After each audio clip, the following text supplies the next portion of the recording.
নেত্রকোনায় ভেজা ধান বিক্রি করতে হচ্ছে সরকার ঘোষিত মূল্যের অর্ধেক দামে। এদিকে সরকারি গুদামে আর্দ্রতার অজুহাতে ধান নিচ্ছেন না তারা।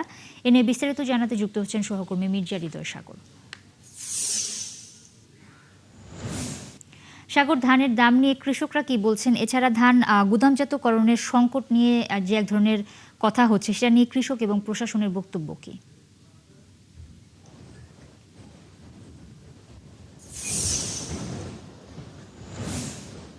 নুসরাত, প্রতিবেদনে যেমনটি দেখাচ্ছিলেন, নেত্রকোনায় আসলে এই এখন সবচেয়ে বড় সমস্যা হলো ধানের দাম এবং ধানের বাজার নিয়ে। কারণ হলো নেত্রকোনায় ডুবিয়ে যাওয়া ধানগুলো সংগ্রহ করছিল কৃষক, সংগ্রহ করে বেশ কয়েকদিন যাবত রোদে শুকাচ্ছে এবং শুকানোর পর বিক্রি করার চেষ্টা করছে। কৃষকরা বিক্রি করতে গিয়ে যে সমস্যাটুকু ফেস করছে, মূলত সরকারি দাম 1440 টাকা থাকলেও কৃষকরা 300, 400, 500 টাকার বেশি দাম পাচ্ছে না।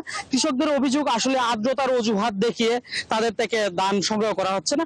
বেশিরভাগ কৃষকই বলছে যে সরকারি গুদামে তারা সরাসরি ধান বিক্রি করতে পারে না, তারা বিভিন্ন তৃতীয় মাধ্যমে ধান বিক্রি করতে হয়, মিলারদের কাছে বা ব্যবসায়ীদের কাছে ধান বিক্রি করে। আর মিলার ব্যবসায়ীরা মূলত এই ধানের আর্দ্রতার অজুহাত, পচা বা পানির নিচের ধানগুলো বিভিন্ন অজুহাত দেখিয়ে তাদের থেকে 300 থেকে 400 টাকা দরের বেশি দিয়ে ক্রয় করছে না। আমরা খাদ্য অধিদপ্তরের সাথে কথা বলছিলাম, তারা আমাদের যেটি জানিয়েছে যে আসলেই কৃষকদের সাথে তারা কাজ করার চেষ্টা করছে। কৃষি বিভাগ থেকে তারা যে পরামর্শটুকু দিচ্ছে যে আর্দ্রতা যতটুকু প্রয়োজন এতটুকু শুকিয়ে যাতে কৃষকরা ধান দেয় মিলারদের কাছে। আরেকটি বিষয় যদি বলি, যে নেত্রকোনায় এই পর্যন্ত কৃষি বিভাগ এবং খাদ্য অধিদপ্তরের তথ্য মতে 12 টন ধান সংগ্রহ করেছে এবং 120 টন চাল সংগ্রহ করেছে। খাদ্য বিভাগ যেটি বলছে যে আসলেই যেহেতু এই বছর ক্ষয়ক্ষতির পরিমাণ বেশি এবং ধান সংগ্রহ কৃষকরা কম করেছে, এই কারণেই মূলত ধান কম সংগ্রহ করতে পেরেছে।